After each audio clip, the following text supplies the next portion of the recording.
Hey, everybody, and welcome to the Gig App podcast by Para. Yes, if you haven't joined us in a couple weeks, we actually do have a name now. For I think over a year, we were just kind of Paralive or whatever we were doing. But now we do have a name, and it is the audio podcast too. So thank you for joining us. And if you're watching on the rewind or the replay, you won't be involved in some of the activities today, but you'll still be able to watch what I am sure is going to be a great conversation. Good evening, David. And thank you to Chris for joining us. Chris is the CEO and founder of Dlivrd.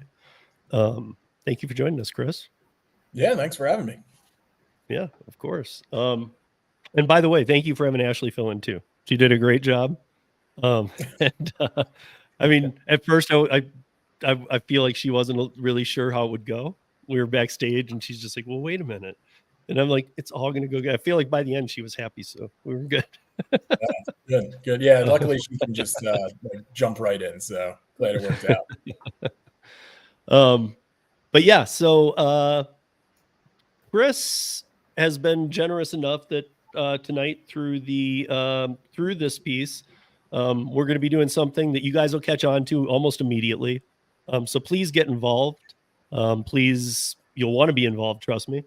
But we're just going to kind of start by going through some things, and we'll address a couple things that we hit on with Ashely as well, but maybe we can get a little more clarity to it too, and looking into the new year. But first things first, can you give us a little background on yourself and how you ended up deciding that you wanted to start a catering delivery app? Yeah, absolutely. There's a great video on it on my YouTube channel, kind of the history of Dlivrd. We just hit our 5-year anniversary from 2018. So basically, long story short, jump in a time machine back to 2011. I was down in Delray Beach, Florida, and I saw a cheesesteak place that had cheesesteaks, and that's not commonplace outside of Philly, especially at the time. So being from the Philly area and like being a bigger guy, I was like, I need to investigate this cheesesteak place, because when you see it and they're like, oh, it has green onions and this and that, like, no, meat, cheese, roll, onions, that's it. No green peppers, no mayo. So I went, and it was a real Philly cheesesteak. They overnighted their rolls down from the Philly area every day. And there was a little sticker and it said, "We deliver with delivery dudes." And I was like, what's delivery dudes? This is pre-DoorDash, pre-Uber Eats. Grubhub existed, but just for Chinese food and pizza, places that already had drivers. So when I went home and I was like, man, like nothing like this really exists. So I bought a shoe website. And instead of getting a pair of Nike size 13, I made it so you could get a cheeseburger cooked medium well. And that was my first business in 2011. It was called Food Cab, and that ran through 2018.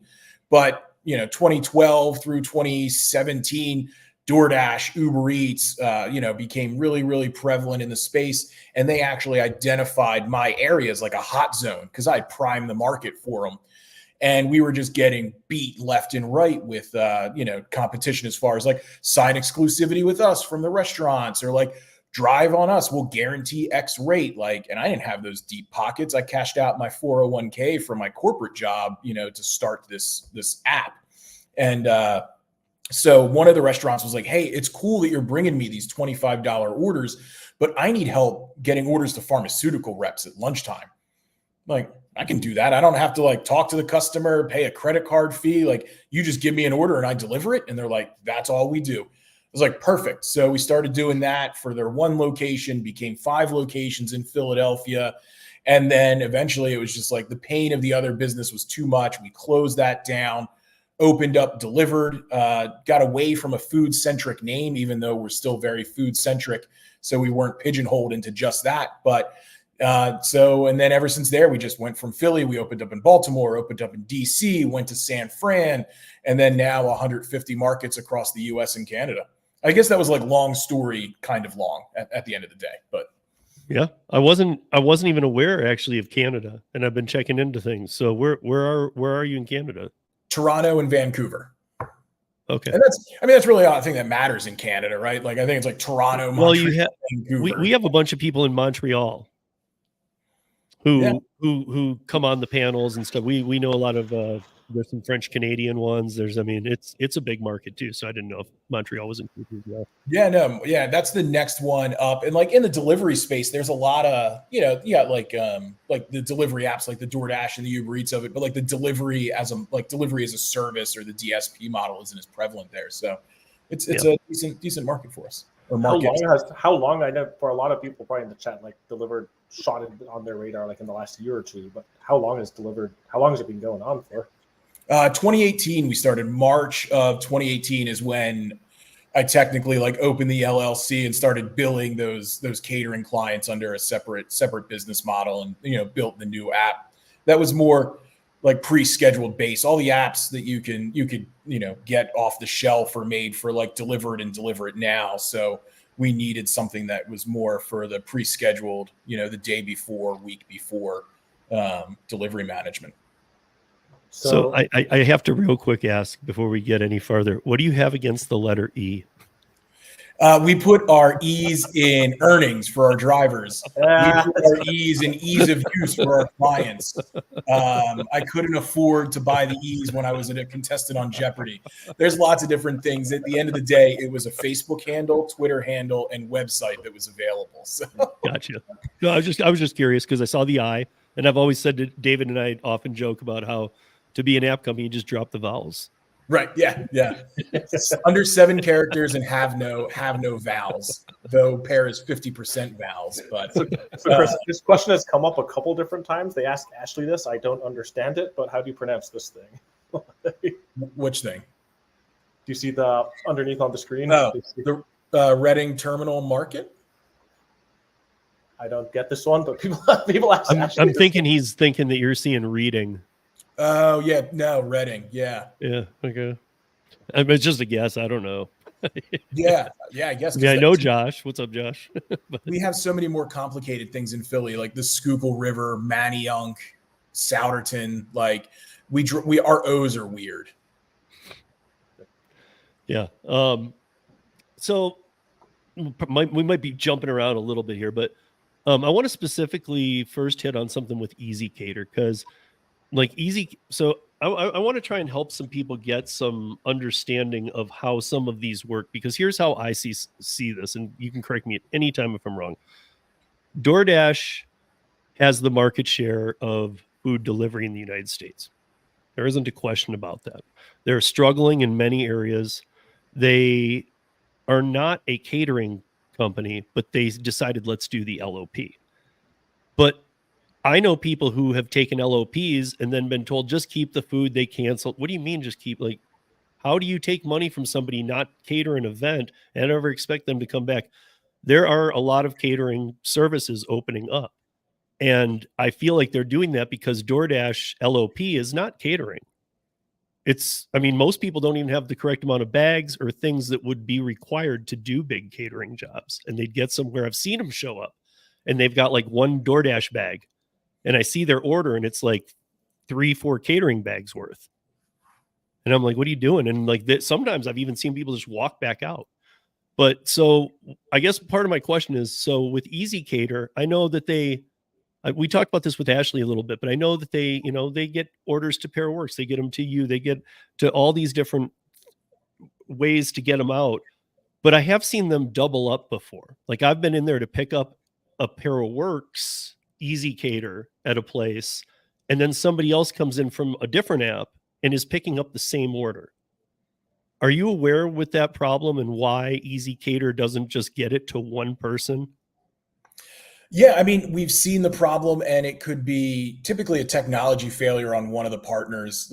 And we're no different, right? Like we hope our tech works all the time, and we work hard to make sure our tech works all the time. Like David, you get it, right? Like when it works great, it's awesome. But so sometimes we'll get an order and maybe our API doesn't send like an order confirmation that we accepted the order. So a client like ezCater could see like, oh, Dlivrd didn't accept it. Let me send it to Pair Works because we need to get it placed. And, they're handling thousands upon thousands of orders a day. So there's no time to sit and like, let me call Dlivrd and ask Chris if they acknowledge this order. Like they're trusting, the technology.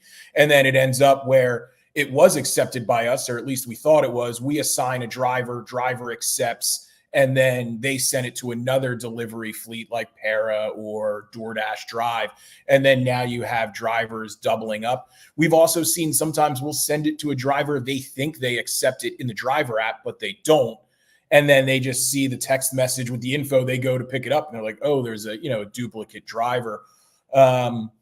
Or the third scenario, which is also common. Steve, you walk into the restaurant, you're like, hey, I'm here for order ABC 1, 2, 3. Then David walks in, I'm here for 4, 5, 6, 7, 8, 9. And then they give each other the opposite order. And they're like, someone already took that order, right? Yeah, I've seen those kind of things, but I've literally been in the location when I'm there waiting. And I've even taught, like, I'm going to use BJ's here for a second. I think it's nationwide, so everybody can relate to BJ's Brewhouse. I've been in there, and it was a decent sized Paraworks catering. It was going to take 3 full catering bags. Had them ready to go. I had 2 in there. I had to go back to the car to get my third. Brought it back in because he told me this is the order. He showed it to me, and on paper, not just through the app. And then I was like, okay. So I went and got everything, brought it back in, and then somebody else came in and they had like a DoorDash bag, didn't speak English, and they just were pushing the phone in the face. By the way, people don't do that. People hate it. Don't shove your phone in somebody's face. But they were doing that, and they're like, yeah, I'm here for this. And the only reason I knew was because the lady who was helping me had said, no, he's taking that.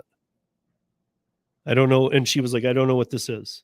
Yeah, I would most likely say probably like a tech failure somewhere along the way. I know like our API, sometimes if we get update, like the order comes in and then it updates within the same minute, like it might not trigger the notification, So I'd say in that sense, more likely a tech failure than anything. I think with us it gets a little bit more complicated because we actually aren't also when you get an order on Paraworks, we're actually sort of connecting you to a local courier company too. So if you think about that, it's sort of like easy cater to local courier company to us, basically. Right. So like we don't even get sort of directly pings such as y'all or like DoorDash Drive or anything like that, basically. So it's just, I do think to some extent sometimes the wires between everybody gets crossed, basically. Yeah, I think there too, like if it's going to that local provider, they didn't accept it until they placed a driver, and then by time it was like locked in with Para, then they got locked in on their side. Easy Cater might have been like, there's no driver. I see no driver assigned to this. We got to send it to DoorDash, for rescue. So Yeah. Yeah. Okay. I mean, I was just curious because I know that kind of, I don't want to see these catering apps get messed with because DoorDash is trash. I mean, look, you're not going to get somebody who just truly doesn't believe in DoorDash. I just don't. I think that their model, everything about them, has always been from day one strange. That's why when David started Para and he was autonomy.jobs before that, and when I had already met him, that's why I was on board from the beginning, because I knew something, this stuff had to change. I've been in a true IC traditional going way back, doing laser production shows, things like that. So I know what that entails. And I know that the industry calling people independent contractors is really not a defined definition of an independent contractor. And therefore it's being abused. And I don't want to see that kind of abuse starting to level out. I feel like there should be some mechanism in there that says, no, that was taken by this, and no, you can't have that on this app. I don't know if it's a communication between the apps or what it would be. I just think that I've seen it happen too much, and I've talked to some people too where I do know it happens, and it's not a Dlivrd thing. It's just I see people during the catering thing come in. Who knows what they're coming from? I mean, here we got Cartwheel, we got this, we got that, and like I had an easy cater that was through Paraworks, and then it ended up being King Courier Services, and they contacted me and told me to download the Cartwheel app, and then they're like sending me Cartwheel orders that night. And I just ended up turning it off because they were coming through on the banners, and I was home for the day. And they said, they literally texted me and said, can you take this order?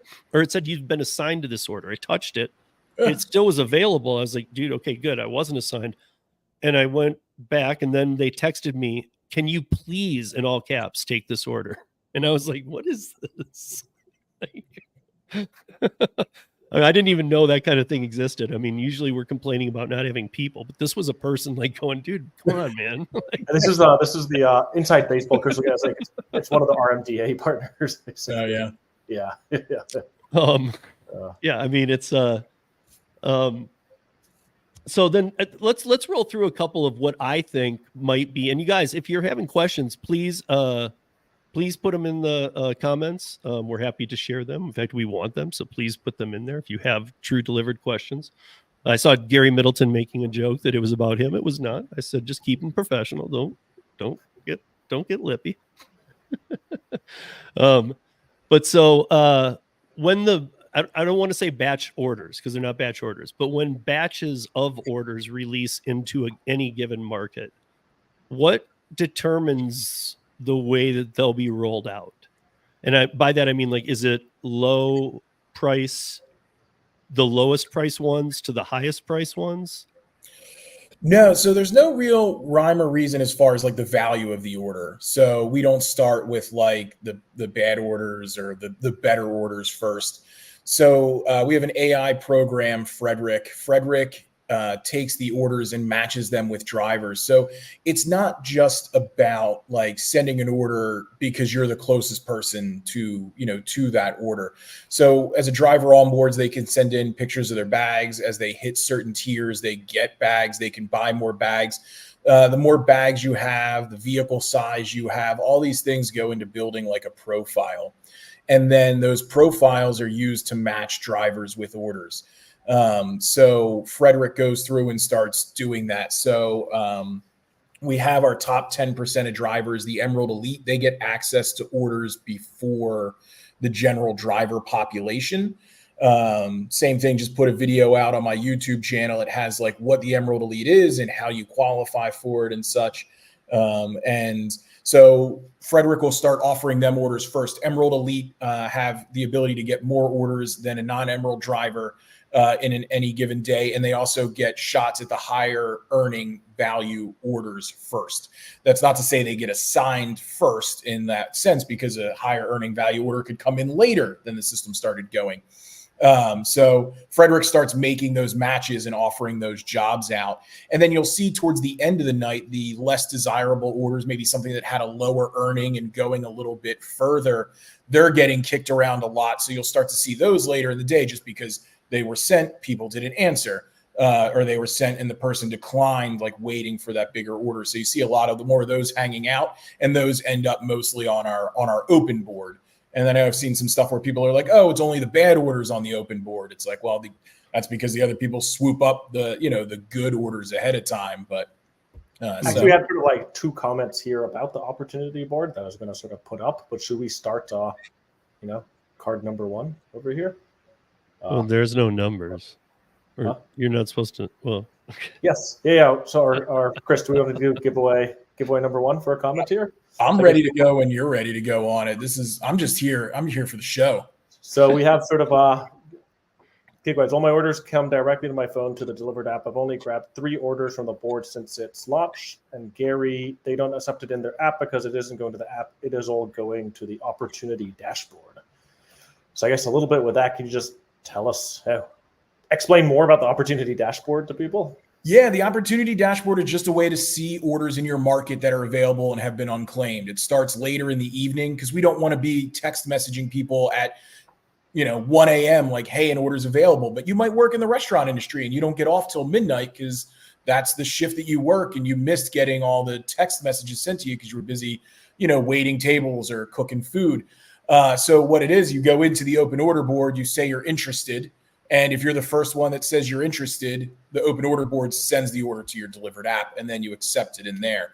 If you say you're interested and a couple other people have said you're interested ahead of time, they get 2 minutes for it to be sent to their app and for them to accept it. So one of the biggest questions is like, how do I get more orders? Or statements like Dlivrd never sends me any orders. And a lot of times what we find out is we are sending orders. They're just, 20 or 23, 25 bucks, and people don't want that order, but they have it. So here's a way, if you're not getting orders or you don't think the orders are there, go into this board, check them out. And if it works for you, say you're interested and get it set right into your app. That's awesome. What about people who say that the only thing they see is the opportunity board? What can they do to get better orders? Yeah, I mean, the biggest thing is start claiming some jobs from that opportunity board, because we can't build a profile if you're not, you're not taking those orders. The other thing is, a lot of people let orders, will send them, and in the text message, it'll say you have 5 minutes, 10 minutes, 15 minutes, whatever that time is to respond. Not responding is the worst thing you can do, because the system starts to deprioritize you. You can accept or decline whatever you want. If the order's not right for you, decline it. You are not rated on accepting or declining. So to be clear, there is no acceptance rate. No, there's a response rate. Yes. And Okay. the response rate is just clicking accept or decline. Because if you think about it, if we send an average order, gives 10 minutes to wait, right? If we send you an order every day and it waits 10 minutes, that's 10 minutes that our system and API call, Google Maps ping, and time placing that order. So if we're sending you 10 orders and you're only responding to 2 of them, you have a 20% response rate. You're going to drop in Frederick's algorithm. Like, we're not going to try that driver, because they're in essence wasting time. Fair No, enough. that makes a lot of sense. So we have our sort of first question here. So we'll read sort of this question over, and then we'll sort of flip the first card, basically. So Chris, do you want to introduce to people how this is going to work? Or? Yeah, no, I'm super excited. It kind of lines up, the holidays are coming, and when Steve and David invited me to chat and scheduled the live stream, I was like, I want to do something different, right? So we have some gifts to kind of give away for the questions. So you notice, like, when a question comes in, David will put it at the bottom of the screen there. And I guess after we address that question, I'm going to ask Dave to pick a number between 1 and 10. And I have some cards. I don't know, draw a little brain blank there. I have some cards with numbers on them and the prizes on the back, and we'll randomly choose some prizes for some people as we on random questions that are asked. So super hyped for it. Okay, so the first one I think is pretty straightforward, but is let's play DoorDash. So is there a way for someone with a W-2 to sign up for more night and weekend deliveries? Yeah, you can sign up for nights and weekends. Right now, you'll get job offers during the day. We do have a new driver portal releasing in the beginning of next year, where you can specify what your availability is to help Frederick optimize when to send you jobs. 80% of our volume is Monday through Friday during lunchtime.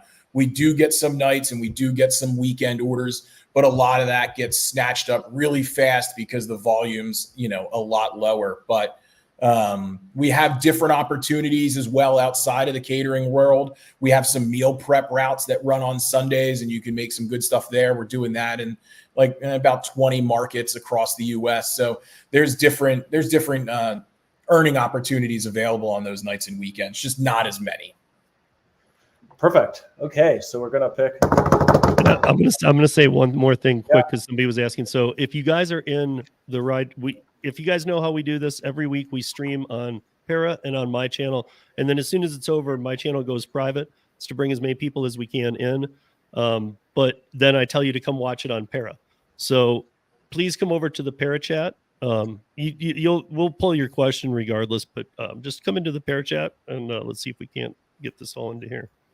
Okay, let's see what we get for Let's Play DoorDash. So Chris, let's pull a number 9. Number 9. So we got card number 9. This is a good one. It's a Samsung Galaxy A7 tablet, a Wi-Fi tablet. Nice. It's like Christmas and Christmas. Yeah. So I guess you'll get their contact information, and then we'll go and figure that part out. Hey, there you go. Let's play DoorDash. Hell yeah! Just make sure you send Steve your email, and we'll make sure that. Yeah, I got Joe's contact info, so I'm trying to make sure I'll go back through and make sure that I got all these, but we got Joe down. So like, really? Congrats. That's why we said to be here, you guys. I mean, on top of the interview, that was just added today. I gotta admit, I missed that email until this morning. And he sent it out a couple of days ago, but I'm kind of glad. So I kind of threw out a community post and said it because I wanted it more to be about our conversation. But it's nice that Chris offered to do that for us here today. Cool. Let's do sort of 2 more questions, and then we can probably get through, go back to sort of the regular programming. And then we can make some more. So we have sort of Ellen here. So I had someone call me from Dlivrd support. They wanted me to take an order. I told her I wasn't interested, and ever since then, I haven't gotten one offer since on the app. I felt like it was a test. Do you have sort of insight on how that works, Chris? Seems oddly specific to a scenario. They might have misconstrued, I'm not interested. We do get a lot of drivers that sign up, and then once they find out that they're not going to get 10 orders a day, or the orders aren't, within 1 mile of pickup, they're like, I don't want to be on your app anymore. So maybe someone on the ops team there had misconstrued, I don't want this order, to I don't want to be on the platform. But what I can do is if email drive, DRIVE at delivrd.io, and say you were on this live stream, and I'll get that email flagged and I'll look into it personally. Amazing. Yeah. And I guess we'll also get the email for following up with the price here. So I guess, right. Steve, you got to pick a number. So we had 9 just now. What number are you picking? 5. All right. Okay. But it's good for you, Ellen. Now I kind of want to get like Ellen in Henderson, Nevada. Let's go. I want to get like a bingo machine, and I can like spin it and spit the ball out awesome. On there or something. So card number 5. I got to do it in front of my virtual background. Is a $25 Amazon gift card. There you go. It's like Oprah in here. That was going to be one of my things. Like you get this, and you get that. Yeah. Everybody check under your chairs right now. It's virtual, but we put something under everybody's car seat. So this is something I've heard quite a bit, and I only take things that, here, David and I have always been about transparency. At least that's like where our centrifuge is. We branch out into all kinds of things from there, but transparency is huge. So there's been a lot of people telling me that, well, until you have 10, you're not going to get. And I did Curry when they started, and it was really hard to get orders. And now I am the third most under Sprinter vans and cargo vans, just normal vehicles. I'm the third most Curry delivered person in the country. So yeah, I have a lot of Curries under my belt. I know how to work the system, but is there anything to the fact that you're not seeing things because you're in your first 10? Because listen, if it's in the documentation and it tells people this, I got to say, if it's transparent, guys, it is what it is. That's how I feel anyway. Because these catering apps have been screwed up by DoorDash. I'm going to just say this point of fact. If not DoorDash, others. Maybe some people are blindly coming and finding these other apps first, but I would highly doubt it, because DoorDash would be the one you'd go to because it's a nationwide name. So they've been screwed over. So it's very important that the drivers who are taking these orders are taking them very responsibly, because it's not just a McDonald's order. These can be $1,600, $3,000 orders of food. So I just want to shine some honest light on this, because I don't think there's anything to hide about it. I just think that people should know that, sometimes you got to pay your dues a little, even in the gig economy. Yeah, no, you're 100% spot on. In the onboarding video, it talks about having to take orders, to build that relationship, right? And to build that trust. And you're right. This isn't a $12 hamburger meal that if it gets lost to the customer, okay, cool, we have to comp $12. Like when an order gets messed up, dropped, not delivered to the wrong location, delivered really early, which is bad, or delivered late, which is also bad. That costs us a lot of money. We're making a few bucks on each one of these orders, right? Drivers make a lot more than we do. We just do it on a bigger scale, right? We do it thousands of times a day at a few bucks a time, and that adds up real fast. But when we have to comp a $1,200, $1,500 order because the driver said that they're the best driver, we don't have to worry about them. They got all these bags and they don't, or they use the app wrong, or they go, any litany of problems that can occur. We're stuck holding the bag on that. So we're very clear up front that you need to, take the orders. For your first order, you're only going to get, or your first 3 orders, I think you only get offered like 1 per day. We're not going to stack you up and then a driver doesn't show up on us. And these aren't things that we just arbitrarily made up. These things came into existence because they happened in the past. So The one thing too, like transparency is one of our cornerstones and one of my personal things, like going back to kind of the opening, like gig workers and like people use the gig work as a way to kind of like, use and abuse a workforce. And that's not cool. That's why we share the earnings ahead of time. We show where you're going, all these things.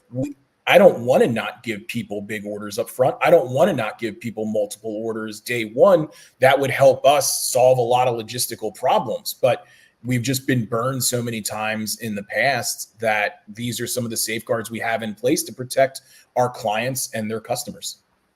I was going to add to that too, that the other solution to that is complete oversaturation by 10, which I hope to God nobody watching this wants that, because we've all experienced oversaturation. That is the worst thing that can happen. Yeah. And for us, like speaking of oversaturation, we have more markets that we are not recruiting in than we are recruiting in. 60% of our applicant tracking system, what we built to bring on contractors into markets, 60% of those markets are currently turned off because we don't want oversaturation. I remember, when Lyft was fighting Uber, it was like, no, we just need more drivers. And then the fares, the price went down, the volume went down, and then it just created like a negative turn. So we don't want that. I don't want that, right? Because people don't want to hear this from me either, but I'm going to tell you right now, I'm a fan of waiting lists, especially these days. Your time will come, but why would you want to be on an app where you're not going to get any orders? And why would you want to be on an app where anybody could just get in, because then you're going to get into the stream and then somebody else is there? Like, I know everybody wants it and they want it now, but let's make sure it's fair. So once you do get on the app, you're not going to get, jammed up with no orders. Sure. Yeah. Okay, well, I've got one more here from Rideshare Lisa. So Rideshare Lisa goes, Chris, I'm confused only because I've been on Dlivrd for a year and I'm only at 38 orders. I get most of my orders on the board. So I have 192 with Deliver That and the 38 with Dlivrd. I check the board every 10 minutes. So Lisa is in Syracuse, New York. I know Dlivrd That has a much stronger presence in Syracuse than Dlivrd. And yeah. I mean, if you're looking on the open board, Lisa, that's just where those orders are probably not matching to you for distance. But Syracuse isn't like a really large market, and our partners are, probably rating a different delivery provider with more orders there. Yeah, I mean, because might as well clear up that confusion too. So, like, as I had it explained to me, I'm good friends with UDM. We've talked about all this kind of stuff before, and other people too. And Tim Gilgowise has told me too.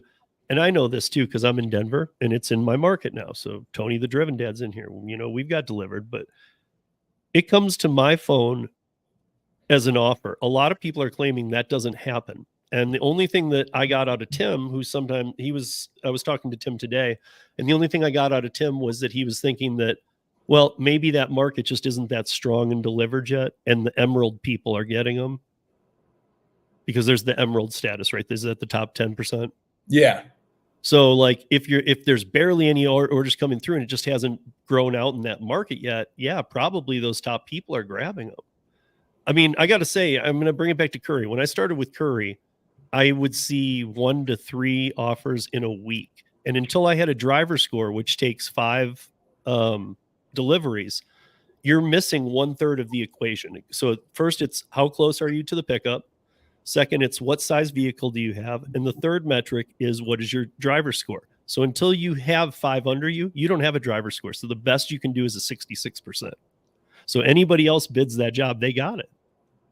You're just going to have to keep bidding until you get 5. The way I look at it, and if anybody here knows this, that I say this all the time, just take the first 5 you can. Just grab them.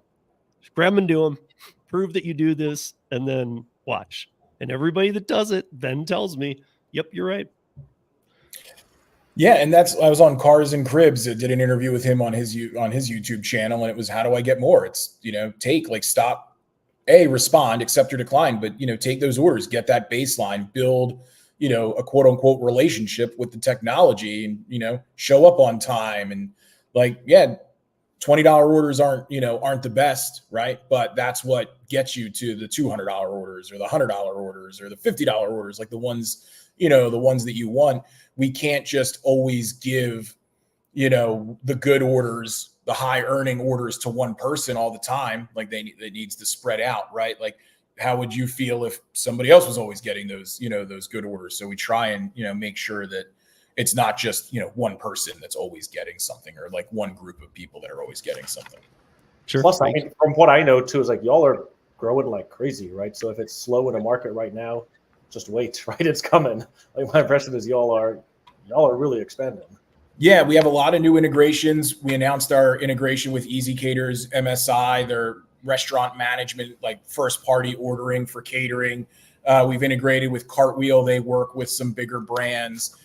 We have some good RFPs out, and I think like we have 12 integrations that are just like pending currently that we're just waiting for our integrations team to get through. So there's more and more stuff coming. Another piece too, like circling to Denver, if all those orders are downtown, like the 16th Street Mall, and you live 30 minutes outside of Denver, the system's going to match. They have so many drivers between downtown and you to match with. And that's one flaw that we're kind of well aware of. Like, drivers deliver downtown, but they live outside. So with our new driver portal, drivers will be able to, instead of relying on their current GPS location or their last known GPS location, they'll be able to draw a map and say, like, I want to deliver downtown. And that'll help with like, more appropriate matching of orders. Yep. That makes sense. Should we do the draw for Lisa? So, yeah, I was going to say, do we need a number for the draw number for if Lisa? we can't get her numbers or we can't get her orders, let's at least get her a prize, Yeah. So Lisa, number 2. Let's get her number 2. Number 2 is a JBL Bluetooth speaker. There you go. I got one of those. Those are nice. I think it's waterproof as well. So, I don't know if there's any lakes in Syracuse. You do a lake day or river day or something, you got a waterproof JBL for it. Yeah. Feel free to regift these things too. You go to like a holiday party somewhere, you got to do that blind elephant or whatever it is. Perfect. I had a friend growing up whose mom was the worst. So he would have a birthday party, and her rule was you're allowed to keep 2 presents, and everything else goes in the regifting pile. So I remember his whole life, she was like, you unwrap them all, you pick 2, and everything else gets regifted. And I was like, why wouldn't you just open 2 and just push the rest back so you aren't even tempted? I guess she gave him she wanted to be extra cruel, I guess, right? Preparing for, the cruelty of adulthood, I guess. Yeah. She's like, we do a 90% tax rate over here or something. But she's like, oh, thank you guys. Okay, so we got another one here. I think this one's in a different vein, so I think it'd be interesting, and I'd love to learn more here, but sort of Zach drives fast. So what made you want to move in the opposite direction from most gig apps, i.e. acceptance rate, etc.? And I think, for me, sort of tacking on to that, Chris, is I've always, I've known you for a little bit of time now here, and I've always thought that the way you've approached things is very driver first. You do the right things. You've always sort of been that way. Like, why are you this way, right? So, yeah. So there's a couple things. One, I went against it. One, like having a actual having an accept rate, like, kind of almost implies a little bit of like a W-2 status, an employee status, right? So legally, it's like kind of a little bit of a gray area to go with that versus like a response rate. But that also came from when I was building FoodCap, I was the driver, right? That's how it started. I was the one working 7 days a week, 12 hours a day, driving around. And when I think about like the policies or programs or how we do things for the driver, I think of like me, right? Like, what would I have wanted? Like, how would I want to do it? Because there were times it's like, this order isn't the right order. I wish I could decline it. And like, I couldn't because I was the only driver, right? It was my business. But like, I would rather a driver decline it and not take it because they feel they have to, or their account's going to get deactivated or their score is going to be bad. But ultimately, like you said, David, it's like, it was just like the right thing to do, right? Especially in the pre-scheduled nature. I don't want someone to be like, I have a dentist appointment. It should be done by 10:30. If everything works out exactly right, I can be to that pickup at 11, and then it runs late, and then it's just a bad experience for everybody. So I just just respond if you don't want it, and that's good enough for me. That's all I can ask is, and it's communication. As long as you're communicating, then we're good, and that ties into this accept rate versus response rate thing. Hey, before you go to Zach's question, will you hit that Josh one too above it, David? Yeah. No, I'll just follow up with Zach because it's a nice change of pace. Okay. It's great to see an app do it right. Tony and Dara need to watch this. So I guess let's do the drawing for Zach quickly, and then I see the Josh one right here. So Steve, it's up to you to pick a number. So we had 9, 5, and 2 so far. So 9, 5, and 2. I am keeping track too in case we forget at some point. 1. Okay, Zach, you're 1. Let's see. Card 1 is another $25 Amazon gift card. Hey, there we go. Zach. I wonder what Zach, what are you going to get? What are you going to get with your something for his son? Hey, that's awesome. Christmas is coming up. He's got to. So the delivery status Emerald, there are changes coming in 2024, right? Yeah, you watched my video. That's great. So can we talk about what those might be and how that might look? Yeah, absolutely. There's nothing like full transparency, right? Nothing fully set in stone and what the tiers will be. There will be 3 total tiers. So we have Emerald Elite, and then there will be 2 lower ones. And they'll tie into different things as far as availability for orders, what time you can get them, access to the open order board at different times. And we're looking to make more of the open order board just like open in general too. Like it'll be variable by market as opposed to a set time based upon how many drivers were eligible for that order or match that order versus when it stopped getting assigned, and then it'll show up in that board. So different tiers of drivers will have access to the open order board at different times. Order assignment will start at different times for the different tiers. And then just some like different intangible things as well. Some like swag. So like when you hit a certain tier, you'll get a shirt. We give out like the lanyards and the parking tags. Like you'll get a customized version of those. Emerald Elite will start to get like a dedicated account person. Right now, if you have a problem, you go into like the general queue for our driver engagement team. You'll have one person with a direct line and a direct email. They'll kind of be like your concierge. So some good stuff there that allows partners to make more money but get a little bit better of service because they've put that time in and they've been there. We don't want it to be like a little league where everybody gets a trophy kind of thing, but we realize that it's such like a small percentage are achieving the Emerald Elite, which is great for them. And like that will still be like the top tier and have the best benefits. But there's a lot of people that aren't hitting that Emerald Elite that are putting a lot of work in and day out. And we might do like you can get Emerald Elite. That's like once a quarter. The second tier we evaluate like every 2 quarters, something like that. So we'll have some more on that come January. So the timing of that fell perfect with what I was saying about here. Let me see if I can scroll up because I think we lost it here a second ago. But you want Josh's comment? Or? Yeah. This one? Oh no, it was a different one. Okay, go for it. It was yeah, here it is. So I'll let you address this, but my guess, I'm just guessing here, is that again, it's not acceptance rate. It's just showing that you do or you don't want it. And it's not, all apps are a little bit different, especially the smaller apps. And as long as they're being transparent, they're being honest, they're showing you things, then just follow how they want this done. I mean, it's not brain surgery. I mean, it's like if if all you need to do is just say decline, big deal. I mean, yeah.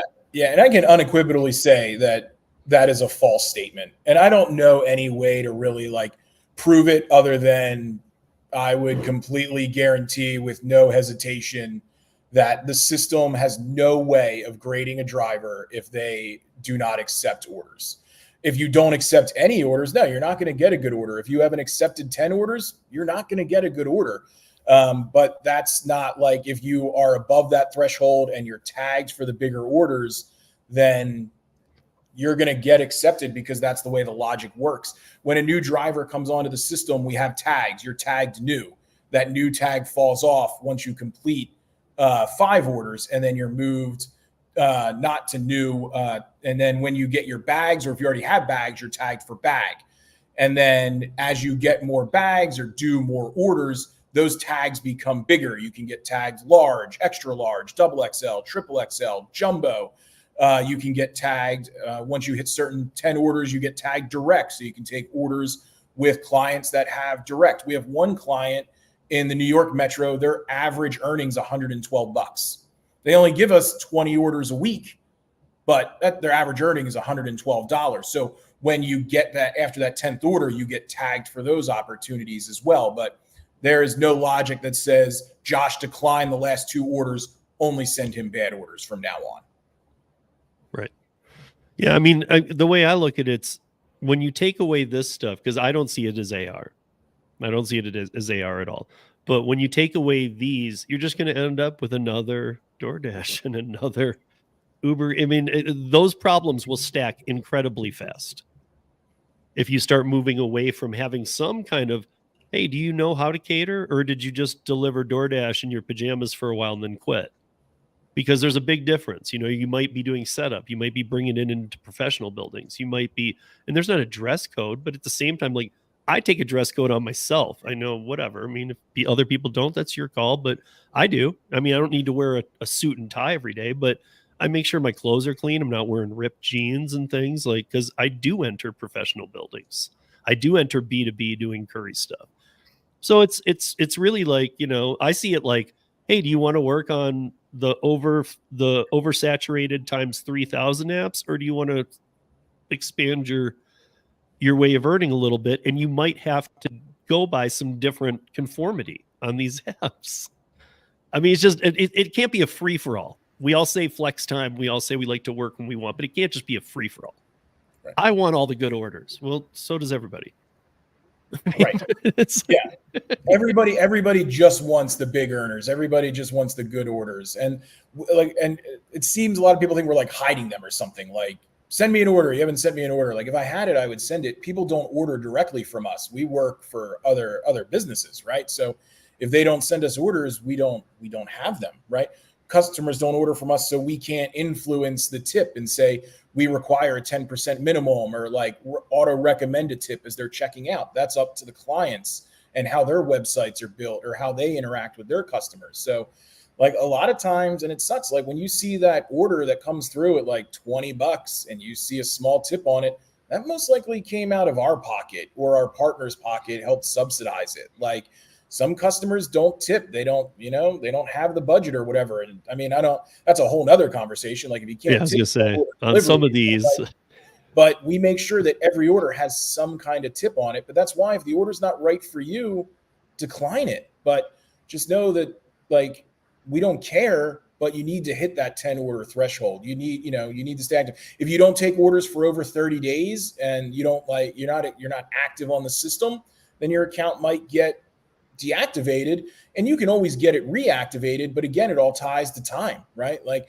if you're not responding to orders, you're not active on the platform, why are we going to keep having Frederick send orders that way? So yeah, that makes sense. Should we? I mean, and every single gig worker that's in these chats right now knows gig workers who don't hustle. We complain about them. They don't hustle. They unassign all the time. They're just causing problems. They're projecting things wrong. They're making bad ends with the restaurants because they're in there shoving their phone in their face, like whatever it might be. We've seen these behaviors.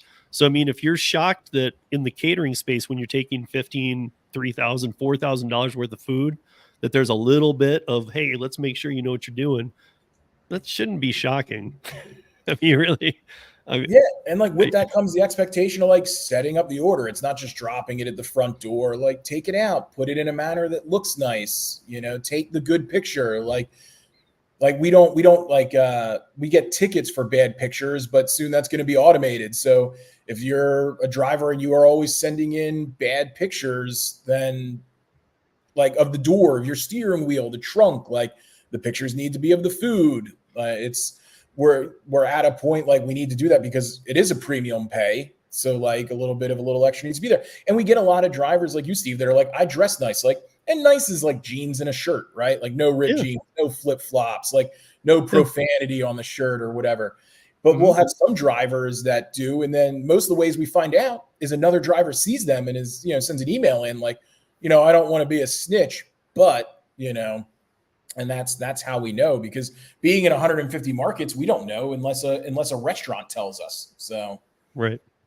Should we pull Yeah, I mean, up like I think this is a good example right here of kind of what we're talking about. Is that like, so gig-wise, Tim in St. Louis, he took a $5,800 Dlivrd catering order. You're not going to give that to somebody's first order. I mean, if that doesn't make sense to people, I'm not sure how else to put it. I mean, if you just are getting on the app and you're like, why didn't I get that? Well, they don't know you. They're not going to give you $6,000 worth of food and go, here you go. Right. Going back to sort of Josh, should we pull up a number? So I know we've been sort of talking on Josh's comment for a second here. So let's pull number 10. Let's pull number 10 for Josh. All right, number 10. It's good for anybody in the gig world, a $25 Sunoco gift card. There you go. As long as you have a Sunoco. Yeah, if Josh doesn't have a Sunoco in your area, let us know what you do. And Josh is Philly. I think he should. There's Sunocos in Philly. Yeah. Okay. So that's awesome. I got a good one here actually, which is sort of Chris, as the CEO of Dlivrd, what has been your biggest challenge? Depends on the day. I will tell you the biggest challenge overall was as we were growing and scaling. So we pay drivers next day, right? So whatever order you deliver today, you get paid tomorrow. Starting a business costs a lot of money, right? Like we didn't get funding. My first business, like I said, I started it by cashing out my 401k of my corporate job. And so we're ramping up and we're opening in more markets. I think it's probably around the time we were in like 10 markets for Easy Cater. It's pre-pandemic. We're probably 2019. And I have to pay these drivers every day. We're using Stripe to do the payments. It was before Every existed. And I was charging my personal credit cards with my Stripe account to load my Stripe balance to pay drivers. And then I was waiting anywhere from 2 weeks to 4 weeks to maybe 6 weeks, I guess, to get reimbursed from clients. And these are catering orders. I'm not paying, it wasn't like $7 an order, driver gets a $50 tip and a $15 basis on it where I'm paying $65 and I'm waiting to get paid $75 or $70 in 6 weeks. So I'm maxing out. I'm signing up for credit cards, $3,000 limit here, $10,000 limit there. I'm using my Amex. And I am maxing my cards out every 10 days. My credit score is plummeting like 110 points. I can't get a loan or a line of credit from a bank because I have no cash flow because I'm constantly paying my card off. My credit cards won't give me more money because I'm racking my balance up all the time and my credit score is, in the crapper.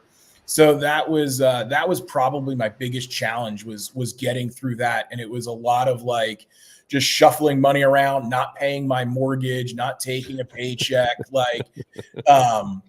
So, it was a lot there. Then luckily I ended up connecting with Every, and a part of their program is extending a line of credit for the payments.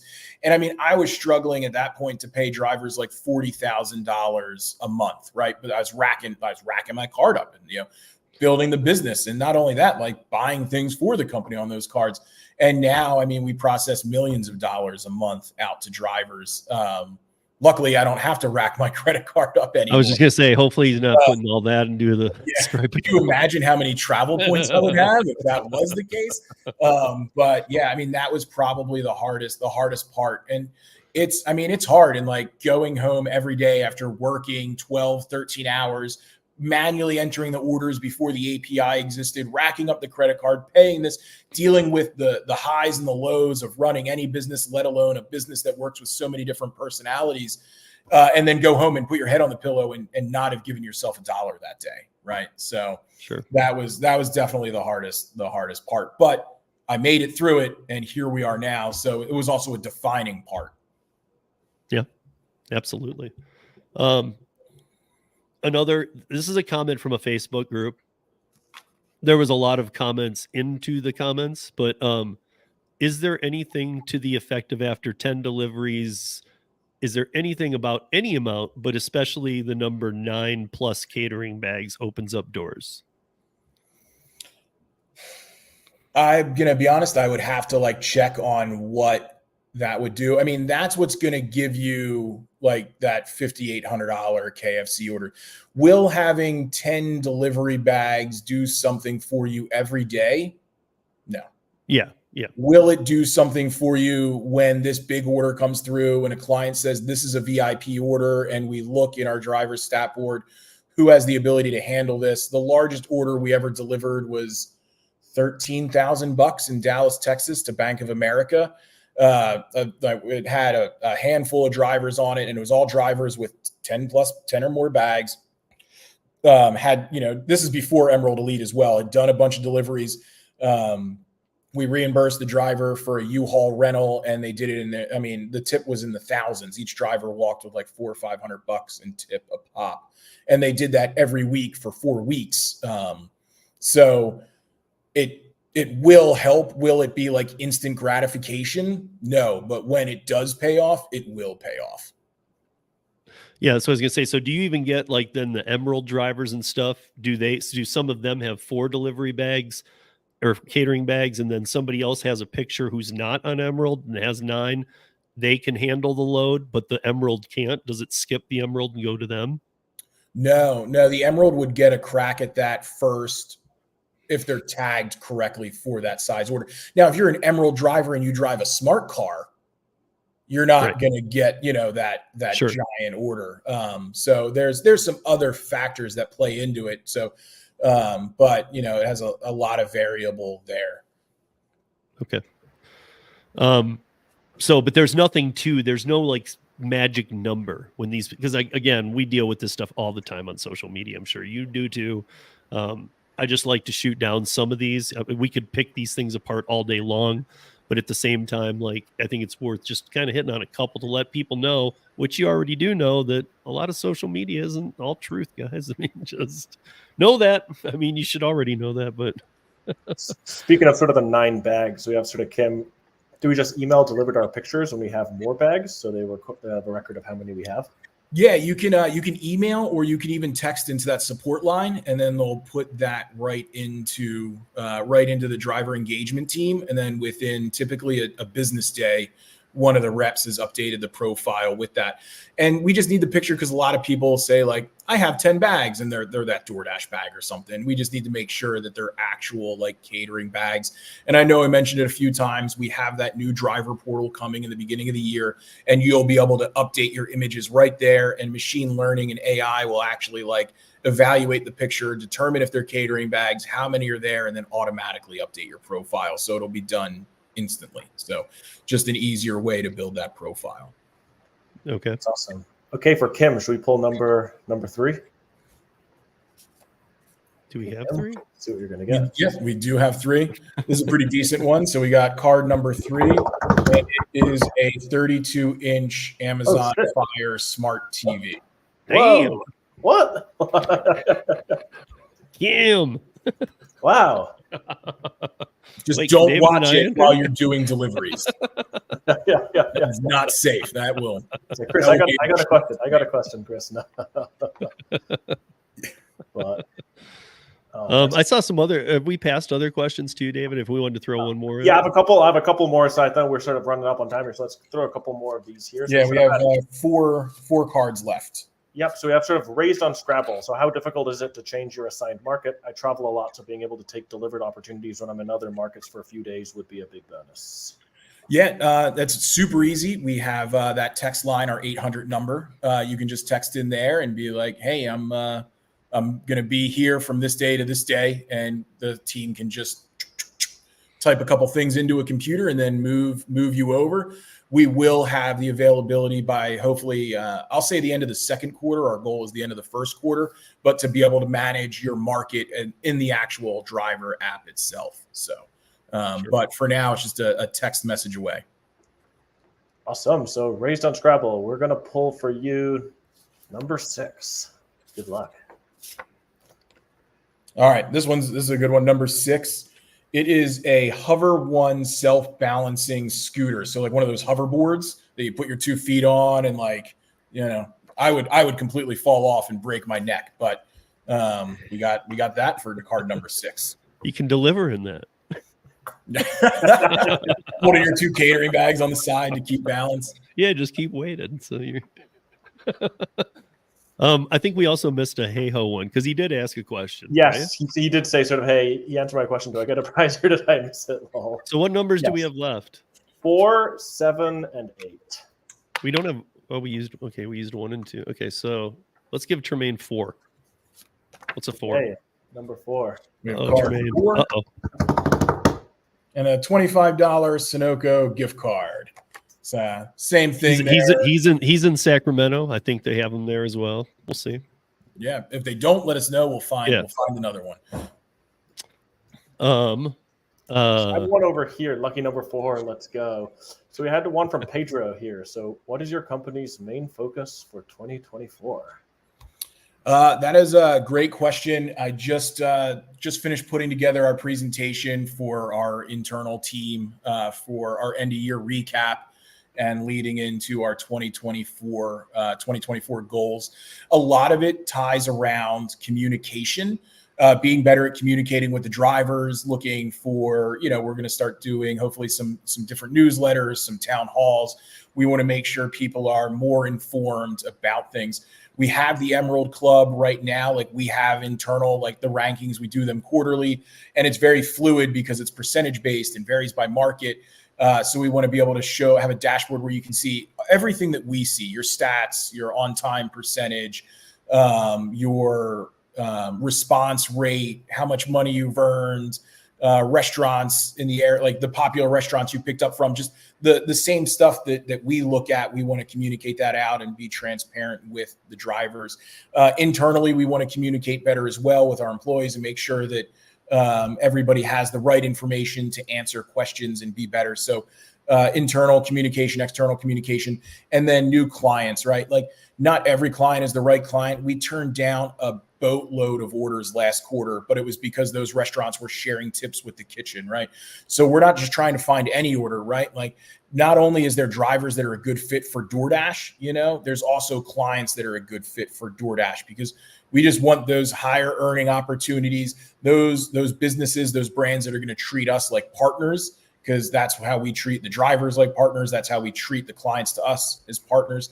So communication and business development are kind of those big focuses there. So, and then doing a little bit more, like we realized that catering is great. We're going to keep doubling down on catering, but we found some higher earning opportunities and some routed work that can work around catering and being able to provide like meaningful routes. So we want to be able to say, hey, driver, instead of saying, here's one order, accept it. Here's 3 orders, accept these 3 orders. You'll make X amount of money, take all 3 or take none. And again, same thing. If they're not right for you, delete it, or decline it. But this way you can have more earnings, have a little bit fuller of a day and know that all at once and be better that way. So long-winded answer. So no, but I love that.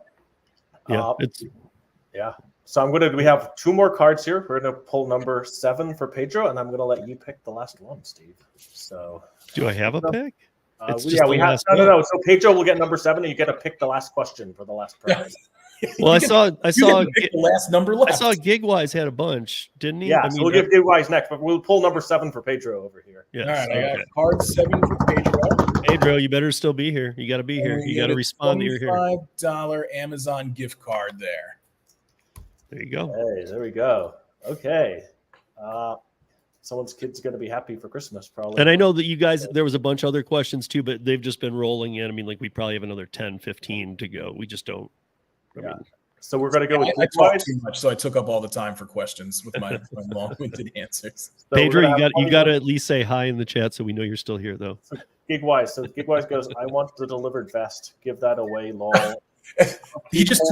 I'll keep holding out for the new car, lol. He did. I was gonna make that joke. I was just gonna rip the card up and say it doesn't matter what's on the back of this card. Okay, let's do that. He wants the Dlivrd vest. Let's give it away. He can trade out the end of it. So let's make a deal. You could hold 8 up and say, "Do you want it?" Oh, or do you want what's on the back of the card or the vest? And we're gonna reveal the card either way. So right. Gigwise, do you want the card or the vest? Right. TikTok, buddy. You got to pick. He goes back at the card. Okay. Okay. You know, we did have one card with 0, right? You know that, with nothing on it. So What's that game where it's like the briefcase, like where you like that's exactly what they do. Let's make a deal. Let's make a deal, right? So luckily we made a deal. So we're going. Game wise is number 8. So let's pull number 8. That is the big one. And ironically, thank goodness he did not pick the vest, because he just won a PlayStation 5. Those were some good gifts, Chris. Thank you. Yeah, those were really good gifts. I don't know what no zonk means, but I'm guessing no zonk is good. Yeah. But yeah. Wait here, holy. You still want the vest? Yeah, right. I'll trade you for the vest. I'll keep the PlayStation 5. I'll send you a vest. I mean, they were all great. There were some really good. I mean, the TV, the Bluetooth, the hoverboard. I tried to mix it up and pick some cool stuff. So we also do have, like, on the Dlivrd platform every week, there's a couple conditions for it. It was emailed out, but we're giving away a PlayStation 5 every week for the first 4 weeks in December. So we picked a driver just randomly on any order. And most of the orders, 40% of the orders have that lower, or 60% of the orders have the lower earning, right? So those are typically the ones you took that $20 order, but that driver, one of those drivers, just won a PlayStation 5 as well. We'll give 3 more of those away to drivers as well on the platform. And we try and do something like that, every month, give or take as well. All right, so we could keep Chris here for hours, you guys. We have tons of things we could go through and answer. I guess one last thing before I walk us out of here, though, is that, because this has been brought up a lot, so I just would like to either dismiss it or get some, because I think I heard you alluding to it, so it's probably a perfect thing to end on. Tips. I know some drivers who said that's never happened to them, but they've heard about it, or they've even seen screenshots in the app. What is the reason ever that a tip might go down after an order is complete? So there's a couple different reasons why. One, the customer changes their order. So customer ordered $300 worth of food. They chose a 10% tip. They modified the order. They got $250 worth of food. The tip becomes $25 because it's rolling on that 10%. And that can happen. That's why we call it a projected earning, right? While tip changes are minimal, they do happen. We did have a period of time with a client who finalized the orders at 9 a.m. the day of the order, because it was individual office meals, and they would project what the order would be. And then the tip is a percentage base of that order by default for this client. But then they would say the order is going to be $800. And then when the customer finalizes the order, it was $200. So that tip was dropping drastically. So we worked with that client to do 2 things. 1, be better at your predictions. And 2, meet us halfway. So if the tip does drop, you'll never see it go lower. But if it goes higher, because that could happen as well, they predict it's going to be $200 and it becomes $400, your tip will go up. So we do have that. We also have things in place a lot of times, like there's so many things that we do on the back that, like, we just don't broadcast it because it's kind of the right thing to do. A driver could deliver an order and the salmon was missing. The customer calls and says, take the tip off the order. Well, it wasn't the driver's fault. We get a modification after the order has been completed, removing the tip. We don't do that. Our API blocks any modification after completion where the tip would lower, because it's not fair. The other piece could be the base fee would change, right? Our base fee is based upon a subtotal. So you get an order and it's $1,001 that has a higher base fee on it. The order changes, it drops under $1,000, your base fee drops. Yeah. So that's how I was wondering if any part of it was the kitchen too. I've worked a lot in restaurants, seen about cooks getting tipped out, and there was a little confusion. So I was wondering if any part of that was that too, like some miscommunications. And yeah, I mean, if that was the case, then if that was what a partner said to us, then we would drop the partner, because it's okay. Like, we're not sharing tips with that kitchen. Yeah, there's all kinds of there's always going to be like the naysayers, like I heard somebody, or like this one random thing happened, or the customer told me they tipped $50, but there was only $20. Yeah, they probably said that because They because you're face to face with them now, Right. and they don't want to say, no, I didn't tip you. Right. We are working on a program too with like a third party independent auditor. And what we're going to do is link them into our orders API, which is where all of our orders flow into. And then we're going to link them into our payments API, like uninterrupted before the order comes to us and after the payment leaves. And there'll be an independent, like a finance, they do financial stuff and reconciliations. There's a couple people we're talking to, but they will certify that whatever tip we receive is what we've paid out. That's huge. Because that's awesome. it's not our money. And like, not to sound like snobbish, right? But like, we don't need to steal tips to be profitable, right? I don't need to profit off the backbone of like the hard work of this driver. Like, we've built a model that is profitable for us without touching that. Right. Yeah. I mean, that's how I think a lot of it goes. I mean, even the best of apps have some offers I'm not real fond of. I mean, it's just what it is. I mean, and then you learn to dissect these a little bit. I know that we are out of time. I'm going to put this up because, Chris, if you do want to address this, I think this is a great way to walk out of here, because I think this is something that helps your company and something that a lot of veteran good drivers, like a lot of us in here, don't mind doing. We just wouldn't know how to do that. Yeah, no, it's a great question. It's something we get a lot. And there's marketing at Dlivrd.io. You can reach out there. The easiest way, a lot of stuff, you can ask a restaurant brand if you're taking an Easy Cater order and they're happy with you. There's two ways. One, you can promote yourself, and two, you can promote the business.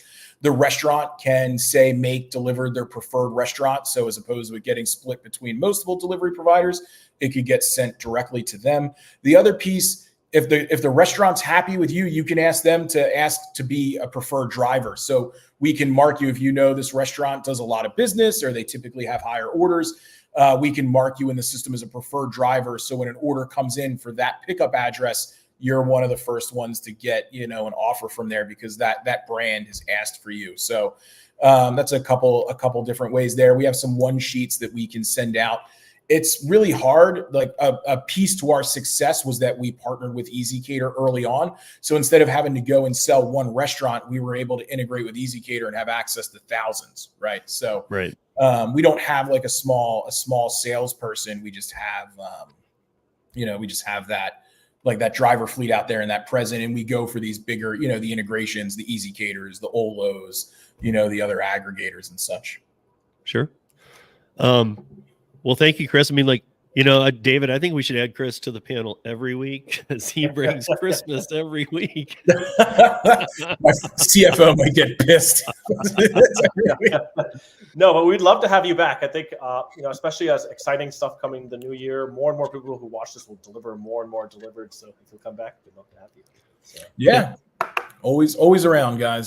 Except so thank you, Chris. Thank you, David. Thank you, everybody, for watching. Thank you, people, for watching on the replay or listening on the audio podcast. We've got things going on everywhere now. So check out Gig App Podcast by Para. You can find it on Spotify. You can find it. It's starting to distribute onto all of them now, as well as right here. And you guys check out the Para app too. I've been playing with Pulse a lot lately, and there's a lot of cool stuff to be seen in Pulse. So I know it's still tricky. I know there's still juggling going on. Just Chris can relate. There's always little issues when you're adding new things. And so, yeah, there's some little hiccups, but I'm seeing it working pretty fluently now. And it's a tool that, I knew would be good. Now looking at it, I want to get more people on it, because I can see what a benefit this would be to everybody. But until next Thursday, you guys, we'll be back here. Be safe, earn smart, and we will see you back here next week. Thank you, Chris. Thanks, Steve. Thanks, David. Talk to you guys.